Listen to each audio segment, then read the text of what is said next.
네, 이번엔 새누리당 얘기를 해보겠습니다. 자, 김무성 대표가 안철수 의원을 향해 직격탄을 날렸습니다. 한마디로 쭉 정리하자면요. 안철수 의원의 구체적인 생각을 듣고 싶다는 겁니다. 현안에 대한 해법은 무엇인지, 역사관은 무엇인지 구체적인 얘기를 요구하고 있다는 건데요. 오늘 김무성 대표의 육성을 통해 한번 직접 확인하는 것으로 이야기 시작해보겠습니다. 국민의당도 막상 중요한 국정 현안에 대해서는 한마디도 하지 않고 있습니다. 이건 무책임한 태도라고 생각합니다. 총선 연기를 운운하면서 선거에만 집착하지 말고 민생 경제 현안에 대한 분명한 대안 제시나 실천 의지를 보여주기 바랍니다. 네, 자, 박성호 부국장. 네. 한마디로 선거에 너무 집착하는 것 같다는 얘기 하나랑 뭔가 구체적인 대안을 달라 이런 거네요. 네. 왜 문재인이 아니라 안철수를 공격했을까? 네. 이 대목에서 우리가 이제 좀 관심이 가는 대목인데요. 네. 무엇보다도 새누리당의 왼쪽 표를 갉아먹고 있는 것은 명백하게 안철수 당이지 이 지금 문재인 당이 아닙니다. 네. 지금 오늘 나온 사실 리얼미터 여론조사가 있는데 네. 여기서 보면 재밌는 것이 그 양자 대결을 붙여봤어요. 이렇게 문재인 대 김무성, 네. 안철수 대 김무성. 근데 문재인 대 김무성에서는 약간의 차이로 이제 김무성 대표가 이기는 걸로 나오는데, 네. 대선 주자에서. 네. 안철수와 붙였을 때는 거의 박빙이지만, 네. 아주 요만큼, 네. 그 머리털만큼 네. 안철수가 조금 이기는 걸로 나왔습니다. 네. 바로 이것은 안철수 당이 지금 과거 새정치연합뿐만 아니라 새누리당에 갖고 있었던 중도 내지는 중도 네. 보수적 표를 상당 부분 잠식하고 있는 기존의 여론조사 결과와 맥을 같이 하기 때문에 네. 지금 김무성 대표로서는 안철수 당신 정체성이 뭐냐? 네. 구체적 정책 현안에 대한 해법도 북핵에 대해서도 경제에 대해서도 없이 추상적 말만 아직도 머물고 있지 않느냐라고 네. 계속 공격을 하는 거죠. 네, 그동안 이제 이렇게 8년 전 미국 대통령 선거 때 인기를 바짝 들고는 오바마 대통령 향해서 많은 사람들이 했거든요. 멋진 얘기는 잘하는데 과연 실제 구체적인 정책에 대해서는 어떤 일을 할 건지 정확하게 내놔라 그런 얘기인데 안철수 의원이 지금 몇 년째 같은 얘기를 질문을 받습니다만 안철수 의원은 어떤 답을 내놓을지 어쨌건 제일 부담스러운 건 중원에 있는 안철수 신당이라는 것은 뭐 의심할 여지가 없어 보이네요. 네, 조금 전에 설명을 박성원 부국장이 하셨지만 네. 이 오늘 3자 대결에서도 네. 문재인, 안철수, 김무성 네. 이 세 순으로 나열이 되어 있습니다. 물론 이 오차 범위 내기 때문에 이 수치는 별로 중요하지 않습니다만 우리가 봐야 될 건 흐름입니다. 김무성 대표가 사실 이 작년 말까지만 하더라도 각종 여론조사에서 이 대선 주자군을 한꺼번에 조사했을 때 1위를 한 적이 굉장히 많았습니다.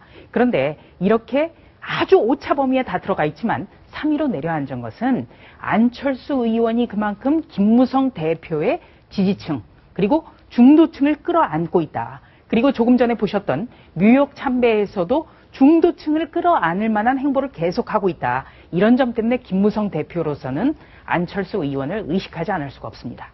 자, 그러니까 아직 교섭단체도 구성하지 않은 안철수 신당을 향해서 구체적인 내용을 내놔라. 물론 안철수 의원의 생각도 궁금하긴 합니다만 실제로 구체적인 답을 내놓으라는 것은 야당, 제1야당인 더불어민주당 쪽을 향했어야 되는데 어쨌건 집중적인 공격은 안철수 의원이 받고 있다는 걸 정리해봤습니다. 자, 그러면 새누리당 얘기 중에요. 이제 출마 인사와 관련된 얘기를 좀 해봤으면 좋겠어요. 자, 험지 출마 얘기 많았거든요. 김무성 대표 이제 좀 정리를 했을까요? 기자들이 직접 만나봤습니다. 그 장면 보겠습니다. 과부간 결정이 돼야 되겠죠. 뭔지 가능한 결정하도록 하겠습니다. 본인이 결정하기로 했습니다. 식당에서 봐가지고 인사하러 왔더라고요. 그런 구체적인 이야기는 없었습니다. 예. 그럼 하나 더 보겠습니다. 안대희 전 대법관도 기자들을 만났거든요. 어떻게 설명하고 있을까요? 허엄제 출마, 서울 출마 결심했거든요. 보겠습니다. 당의 방침이 결정이 됐고 저한테 이른바 험지라는 데 대한 선택권이 있기 때문에 그거는 충분히 수용할 수밖에 없었다고 생각합니다. 당에 도움이 된다는 거 하고 또 솔직히 당선도 돼야 되지 않겠습니까? 여러 가지를 고려해서 생각하겠습니다. 있습니다만은 조금 고려 단계에 있습니다. 늦어도 이번 주까지 결정할 겁니다. 예, 그래요. 자, 늦어도 이번 주까지. 그러니까 오늘 목요일이잖아요. 며칠 남지 않았는데, 자, 안대희 전 대법관 과연 어디로 출마할까? 많은 사람들이 관심을 갖습니다. 후보지만 있을지 딱 정해둔 곳이 뚜렷하게 나오진 않는 것 같은데, 저희가 어제 4군데 보여드렸잖아요. 자, 오늘 5번째, 6번째 얘기 계속 나오고 있죠. 오늘 새로 나온 곳이 또 있나요? 네, 그렇습니다. 네. 네네. 어저께 나왔듯이 인재근 의원 자리, 그리고 박홍근, 김한길, 다 전부 다 다 중진급인데, 네. 새로 나온 곳이 바로 노웅래 의원이 있는 마포갑입니다. 네. 예, 안대희 전 대법관, 당에 도움도 되고, 네. 당선도 될 수 있는 곳이면은, 출마를 해서 해보겠다고 그러는데, 이번 마포갑까지 언급이 되고 있는데, 네. 어떤 결과가 나올지 주목이 됩니다. 네. 마포갑 말고 뭐 동작구 쪽도 얘기가 있고 뭐. 동작갑 얘기도 나오고. 네. 근데 하나같이 다 어려운 지역입니다. 그렇죠. 일단 도봉갑의 인재근 의원 같은 경우에는 네. 김근태 전 상임고문의 부인입니다. 네. 네, 그렇기 때문에 쉽지 않고요. 이 중랑이란 지역 자체가 야권의 초강세 지역입니다. 네. 그리고 마포갑의 노웅래 의원, 바로 아버지인 노승환 전 국회 부의장 때문에 네. 대를 이어서 지금 이 지역을 수성하고 있는 분입니다. 네. 예, 쉽지 않죠. 네. 그리고 광진갑 같은 경우에는 이 김한길 의원의 지역인데, 안대희 전 대법관 주변에서는 김한길 의원도 김한길 의원이지만 네. 부인 최명길 씨가 참 무섭다. 네. 이런 얘기가 벌써 나오고 있고요. 네. 광진을 같은 경우에 추미애 의원, 지금 이제 문재인 대표와 정치적 동반자 관계이기 때문에 네. 어떻게 보면은 대립각은 세울 수가 있습니다만 한 가지 네. 걸림돌이 또 있습니다. 네. 바로 이 광진을의 새누리당 당협위원장이 정준길 변호사인데요. 네. 안대희 전 대법관이 불법 대선 수사를 지휘할 때 대검 중수부의 네. 검사였습니다. 네. 그렇기 때문에 후배의 자리를 치고 들어가는 것도 쉽지 않을 것이라는 그런 관측이 나오고 있습니다. 네. 네, 지금 이 가운데 보면은 네. 마포갑이 상당히 부상을 하고 있는데요. 네. 이 마포갑의 마포구에 위치해 있는 숙문중학교를 안대희 전 대법관이 나와가지고 네. 말하자면 그나마 연고가 있는 곳이다라고 하는 것이고. 아, 또 중학교를 여기서 나왔기 때문에. 그렇습니다. 네. 그리고 여기는 이제 노웅래 의원 하기 전에 네. 강승규 의원이 18대 때 국회에 새누리당에서 당선됐던 곳인데 네. 사실은 그러니까 여당으로서는 쉽지 않은 지역이지만 네. 해볼 만한 지역이다 이런 게 있는데 문제는 강승규 의원이 지금 강력히 반발하고 있습니다. 네. 아니 안대희 전 대법관 같이 청문회 거친 사람을 영입인사로 이렇게 대접해서 100% 여론조사로만 하면 안 된다. 네. 여기는 안대희 전 대법관 청문회까지 다 거친 이런 대법관이기 때문에 네. 여기는 반드시 7대3 그 일반 당원조사가 3할이 포함이 돼야 된다라고 네. 강력히 지금 반발을 하고 있는 상황. 그래서 지금 새롭게 또 부상되는 지역이 바로 여기 지역에는 포함이 안 돼 있습니다만 서울 동작갑입니다. 이곳은 전병헌 최고위원, 그러니까 네. 문재인 대표와 함께 호흡을 맞추고 있는 전병헌 최고위원이 내리 삼선을 한 곳이지만 네. 동작을에 나경원 의원이 있기 때문에 네. 두 사람이 어떤 보완 효과를 거둘 수 있다. 이런 관측이 나오고 있습니다.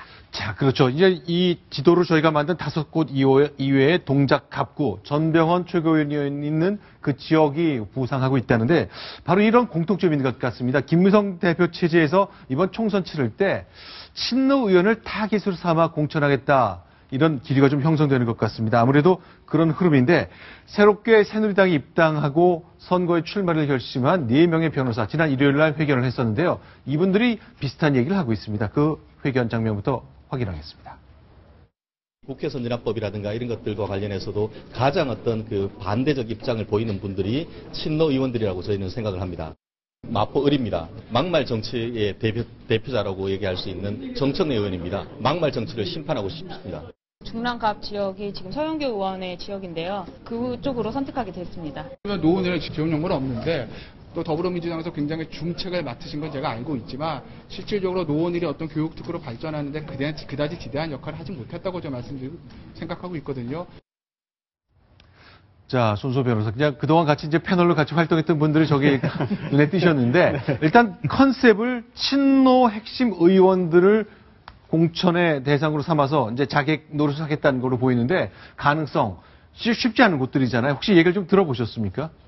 뭐 일단은 그 존재감을 이제 드러내기 위해서는 사실은 정말 희생을 한다는 그런 개념으로 좀 접근하시는 것 같고요. 네. 또 이른바 그 야권 측의 그 강력한 그런 현역 의원들이 없는 곳은 이미 네. 그 새누리당 내부에서도 굉장히 많은 경쟁자들이 있는 것으로 알고 있습니다. 따라서 네. 실제로 공천을 받는 데 있어서도 조금 더 가능성이 높다고 여겨지는 곳을 선택한 것으로 보이는데요. 네. 중요한 것은 당내 경선을 통과를 해서 이제 결국은 그 총선에서 당선이 되면 그 후에 이제 본인들의 뜻을 펼칠 수 있겠습니다만 그 과정 자체가 굉장히 험난할 것으로 보입니다. 따라서 네. 비록 이제 정치 신인 또는 여성, 청년이기 때문에 가산점을 받거나 아니면 또 이제 그 100% 여론조사를 통해서 공천을 받을 수 있는 가능성은 높아진 것으로 보이지만 앞으로 참 변호사이지만 변호사 네. 업을 떠나서 이제 정치계로 투신한 이상 네. 앞으로 이제 기성 정치인과의 그런 험난한 싸움에 이제 그 맞닥뜨려진 것 같아가지고 한편으로는 좀 걱정도 되고 한편으로는 좀 우려스럽습니다만 또 열심히 하기 또 응원하겠습니다. 네.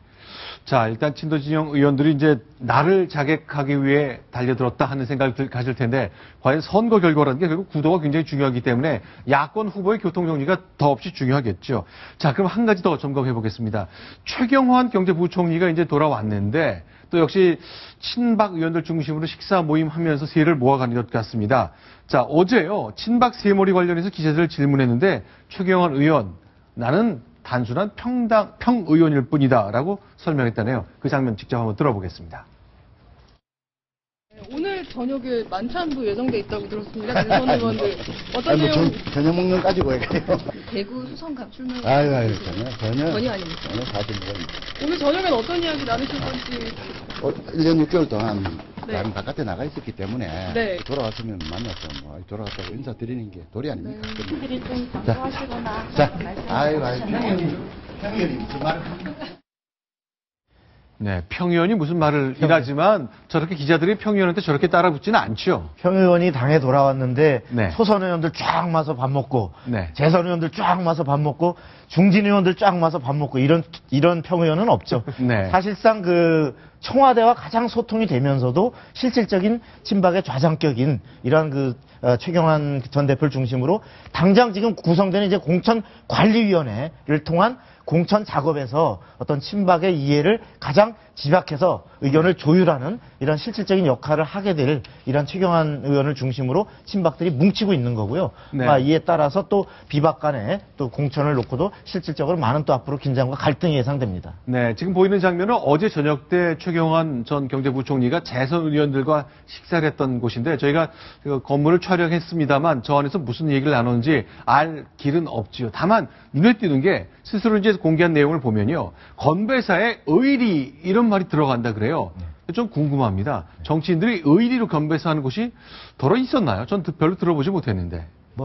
의리는 사실은 네. 유행어기도 하지만 네. 어제도 박근혜 대통령이 기자회견에서 네. 그 진실한 사람을 다시 한번 강조하면서 어떤 국회에 대한 심판을 요청하는 이러한 사실 그 주문이 단순히 야당을 심판해달라는 것만이 아니라 네. 당내에서도 박 대통령의 노선과 정책에 제대로 협조하지 않고 다른 소리를 하는 의원들은 배신자로 취급하는 이러한 지금 박 대통령과 친박의 어떤 하나된 목소리로 이번 총선 공천에서부터 그리고 실제 본선에서도 박 대통령을 도와달라는 컨셉으로 나가려고 하는 그러한 하나의 통일된 하나의 메시지로 박 대통령과의 의리를 지켜야 된다. 이런 것을 계속 강조하고 있는 것 같습니다. 네.